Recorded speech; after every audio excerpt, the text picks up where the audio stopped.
So in our experience, we see a lot of patients and caregivers who are going through the cancer journey, but they still need to maintain a job and a career. So how is the Alamo Breast Cancer Foundation helping patients to deal with some of the issues that they're facing in the workplace?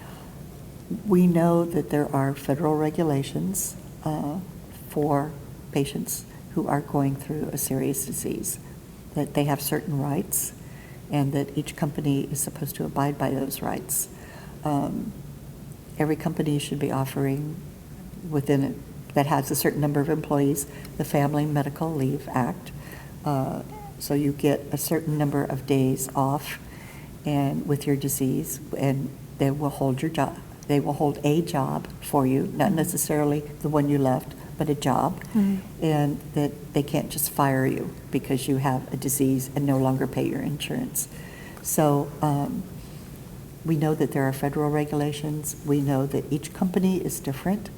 When I was diagnosed, although it's been almost 21 years ago, I worked for an insurance company locally, although it's an international company, and they were quite liberal at the time, which really surprised me.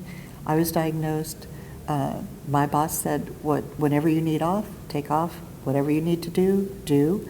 You know, don't worry about your job. You have so many hours of sick leave, or actually I had a year of sick leave. You have so much sick leave on the books, don't worry about it. You're covered.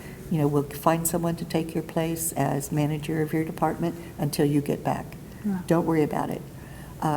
Some other companies here in town, that was not what was happening. It was, oh, you have a disease, oh, you're fired. So, and unfortunately in some cases, some small retail facilities, that still happens. But those are companies that don't have a lot of employees. They need every employee they have to do their business. And while I can see that, I don't like that. So we know there's that there are other companies that just help patients that are going through this and have problems in the workplace. They'll help you with your insurance. They'll help you, well, here's what the federal regulation says, take this to your boss. Here's what this says, how can we help? So there are several organizations out there that do that for patients, and we're very happy at that too. And if we can't help someone, we will refer them to one of those organizations.